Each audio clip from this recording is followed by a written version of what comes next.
Hello my dear friends, आज मैं आपको 12th क्लास के पहली यूनिट इलेक्ट्रिकल चार्जेस इलेक्ट्रोस्टैटिक्स के पहला टॉपिक जो है क्वांटाइजेशन ऑफ इलेक्ट्रिकल चार्जेस उसके बारे में बात करेंगे। क्वांटाइजेशन ऑफ इलेक्ट्रिकल चार्जेस का मतलब क्या है? क्वांटाइजेशन का मतलब कहीं भी देखा जाए तो क्वांटाइजेशन का मतलब है टुकड़ों में। जैसे इस कमरे में इस क्लास में कुछ स्टूडेंट्स हैं। कितने स्टूडेंट्स हो सकते हैं? एक हो सकता है, दो हो सकता है, तीन हो सकता है। तीन से यदि बढ़ेगा तो चार ही होगा, चार से बढ़ेगा तो पांच होगा, तीन से यदि घटेगा तो दो होगा, दो से घटेगा तो एक होगा।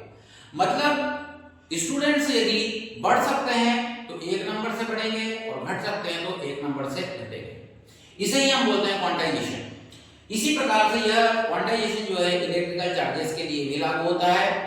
हम जानते हैं कि दो तरह के इलेक्ट्रिकल चार्ज होते हैं, एक तो plus charge and second is the minus charge.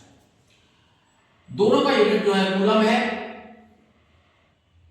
तो क्वांटाइजेशन ऑफ इलेक्ट्रिकल चार्ज के अंतर्गत हम यह देखते हैं कि यदि किसी भी वस्तु पर, किसी भी ऑब्जेक्ट पर कोई चार्ज है दैट इज q, उस चार्ज को हमने q बोल दिया। So q is always integer multiple of some small amount of charge that is small e here. This small amount of charge is equal to 1.6 into 10 to the power minus 19 coulomb, जो कि एक electron के ऊपर जितना charge होता है उसके बराबर है। So and 8 is some integer, 8 कोई भी इंटीजर है। This means 0, 1, 2, 3, 4 integer. This is known as the quantization of electrical charges. This is the law of quantization of electrical charge. अब ये लॉ आता कहां से? तो लॉ इस तरीके से आता है कि क्वांटाइजेशन ऑफ इलेक्ट्रिकल चार्जेस में से इलेक्ट्रिकल चार्ज जनरेट कैसे होता है हम ये देखते हैं। तो इलेक्ट्रिकल चार्ज जो है वो जनरेट होता है सबसे पहला, किसी भी ऑब्जेक्ट पर यदि इलेक्ट्रिकल चार्ज हमको करना है तो हम उसमें से या तो इलेक्ट्रॉन बाहर निकालेंगे या उस पर एक्स्ट्रा इलेक्ट्रॉन डालेंगे।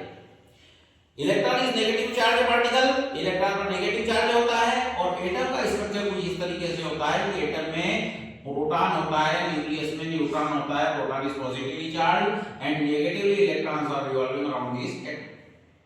तो यदि एटम में प्रोटॉनों की संख्या इलेक्ट्रॉनों की संख्या के बराबर है, जो कि होती है, तो इसका टोटल इलेक्ट्रिकल चार्ज जो होता है वो 0 हो जाता है। क्योंकि जैसे माना 10 प्रोटॉन है तो उसका चार्ज हो गया 10e और 10 इलेक्ट्रॉन है तो -10e प्लस 10e और -10e आपस में कैंसिल हो गया, total electrical charge equal to 0। इस तरीके से हर मटेरियल का टोटल इलेक्ट्रिकल चार्ज 0 होता है।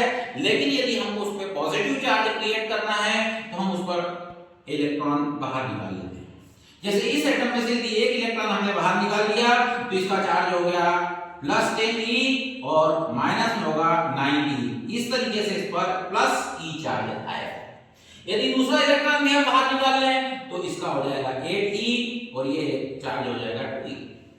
इसी तरीके से यदि हम इसमें एक्स्ट्रा इलेक्ट्रॉन इंपार्ट कर दें तो ये बढ़ेगा, ये हो जाएगा -11e, तो यहाँ का चार्ज हो जाएगा -e।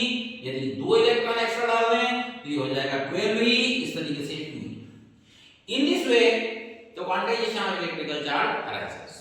और ये क्वांटाइजेशन ऑफ इलेक्ट्रिकल चार्ज इस तरीके से है, किसी भी ऑब्जेक्ट पर जो चार्ज है q is equal to ±n into e, जहां q ऑब्जेक्ट पर चार्ज है, n कोई इंटीजर है और e जो है वो charge on electron that is 1.6 into 10 to the power -19 coulomb positive charge. तो ये क्वांटाइजेशन ऑफ इलेक्ट्रिकल चार्ज हो गया। अब माय डियर फ्रेंड्स, मैं आपको एक क्वेश्चन पूछता हूं कि आप एक इसका आंसर बताइए कि किसी भी ऑब्जेक्ट पर 1 कूलम चार्ज क्यों नहीं हो सकता? 1 coulomb, either it may be positive और may be negative, 1 coulomb charge किसी भी ऑब्जेक्ट पर क्यों नहीं हो सकता? इसका आंसर आपको देना है। इसका आंसर हम अगले लेक्चर में बताएंगे। धन्यवाद।